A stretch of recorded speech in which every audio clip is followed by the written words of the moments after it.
Hi,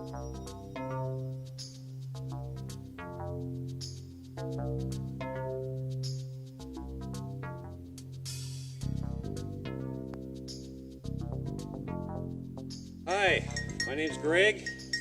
These are two of my llamas, two of my experienced llamas. This is Quicksilver, and this is Big Hunk over here, the white one. They're both males, they're both geldings, both very experienced, and two of my best llamas. So today we're going to be talking a little bit about llama behavior and some of the things that you can encounter on the trail, and some general information about llamas.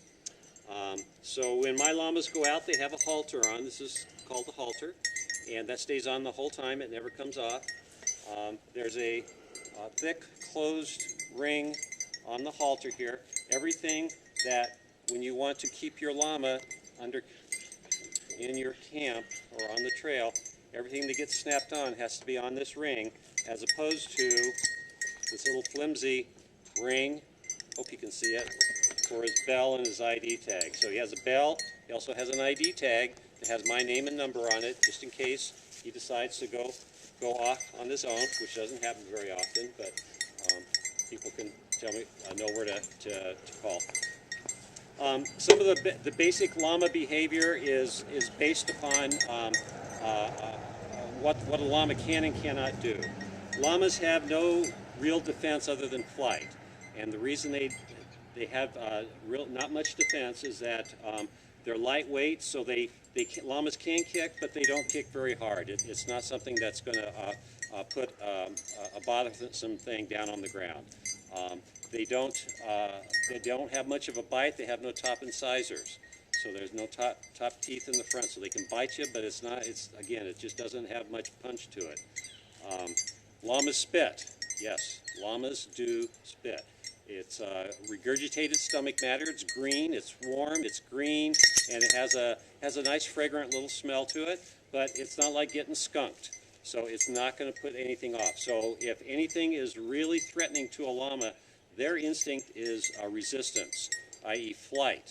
So that's a basic part of the llama personality, and sometimes it manifests itself in different ways that are confusing to humans, but not to the llama. So one or two of them we'll discuss later on. Some of the things that we can see on the trail with llamas. The most common thing is to see large stock, horses and mules. Generally, they're the commercial packers that work the backcountry, though there are a lot of private parties out there also.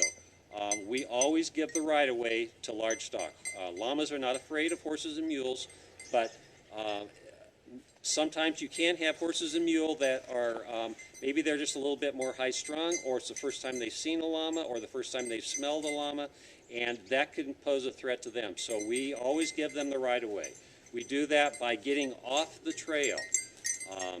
You want to, if at all possible, you want to go downhill so that you present a lot less of a profile. Occasionally, you just can't get off downhill. There's just too much debris in the way, or it's too steep.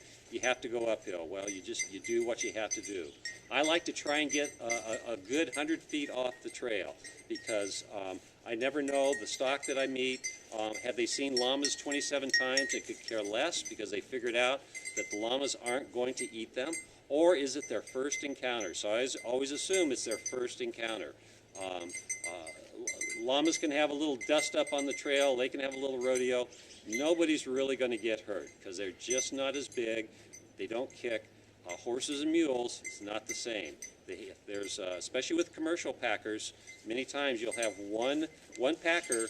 He'll be leading 5, 6, even 7 mules or pack horses. If they have a problem on the trail, it can get out of hand real quick. So we want to make sure that the people with the horses, they see us. If your party is strung out a little bit, you might have somebody walking a couple 100 feet or 100 yards in front, and they meet horses. Make sure and tell them that, hey, down the trail there's some llamas, so that they're prepared for it. I usually try and shout a greeting as soon as I see them, 100, 200 yards off. I raise my hand and go, hey, how you doing? Got llamas, just in case they haven't seen me. so that we can all prepare for the crossing. Um, Plus, it's just a real good PR for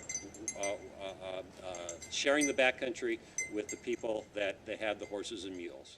So um, the other thing that you can encounter on the trail is loose dogs. It depends on where you're going. The national parks, there's no dogs allowed in the backcountry, but the national forest, which is the majority of the backcountry trails that are available, dogs are allowed.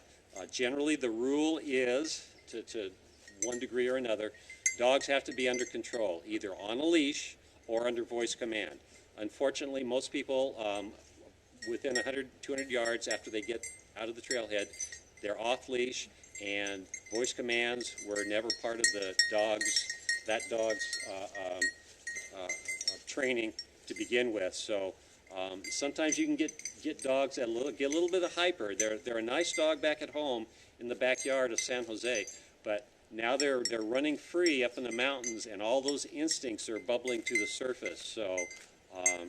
So when we see loose dogs on the trail, especially when the hikers are not there, they've let their dogs kind of wander up the trail, and now they're maybe 100, 200 feet, maybe 100, 200 yards up in front of the hikers. As soon as I see loose dogs, I stop, and just like a bear encounter or a mountain lion encounter in the backcountry, make yourself big, make yourself loud.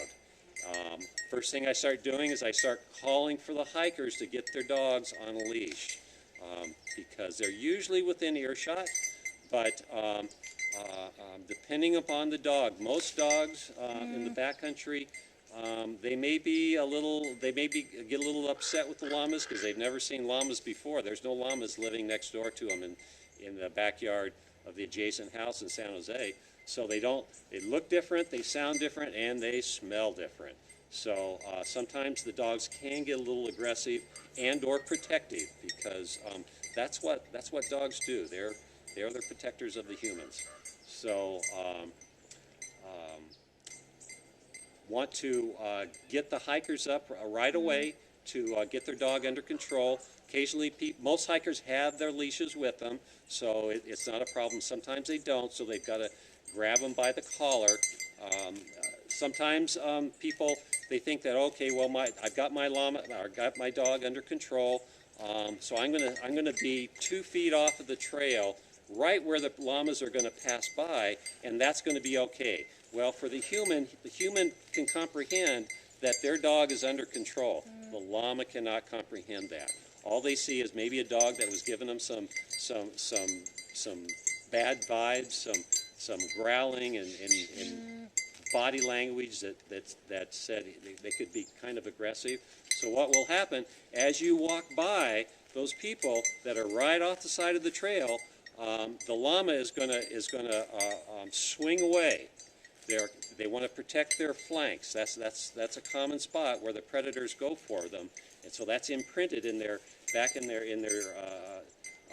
DNA. So as soon as you start crossing them, they are going to swing around so they can keep their back end as far away from that dog as possible. So what you have to do is make sure and ask the people that are right there on the side of the trail, that just tell them, oh, the llamas are afraid of dogs. Well, the llamas aren't really afraid of dogs.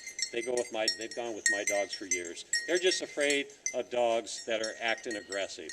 So ask them to move from right off the trail to a good 30, 40 feet off of the trail.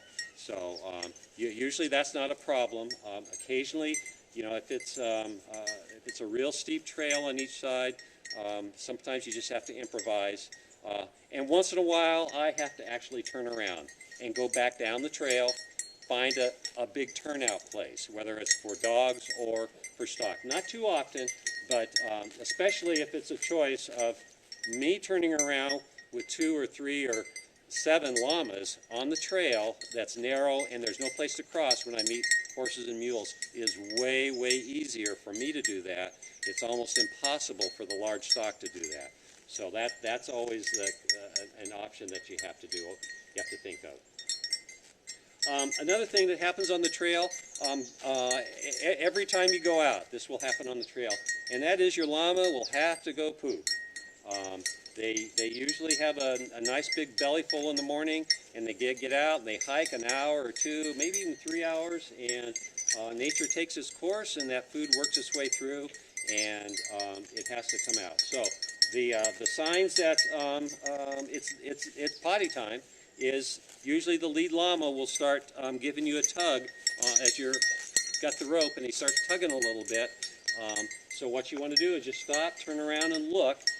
And the signs are, I wish I could get him to do this on cue, but he's not that well trained, is that they will start spreading their back legs, and then they'll start peeing and pooping. The pooping is done pretty quick, but the peeing process comes out as a very thin stream, so it takes a few minutes. It's not a quickie thing, and so occasionally llamas will do testing behavior, so they might be tugging on the rope, and maybe they don't have to go to the bathroom. Well, as soon as their head goes down, starts eating grass on the side of the trail, give them a yank and go on. That you do not want to let them to decide when to stop for a snack. You'll get nowhere fast. And llamas will act like they are starving most of the time, even though they have a belly full of food. Occasionally, they will give a tug on the rope, and as soon as you stop, you kind of turn around and you look at them. It's kind of the shy thing comes into play, and they won't go to the bathroom. So you can sit there for 15 minutes and nothing happens. So usually, if they have to go to the bathroom and then they're kind of shy about it, usually within a minute or two or less, they'll put the head down to eat grass. So probably what's going to happen is they're going to tell you this, that you're going to go through the same thing in another 15 or 20 minutes. Eventually they will go. Usually it's the first time, sometimes second. I have one llama that it just takes him forever to decide that it's okay to go to the bathroom, even though I know he has to go.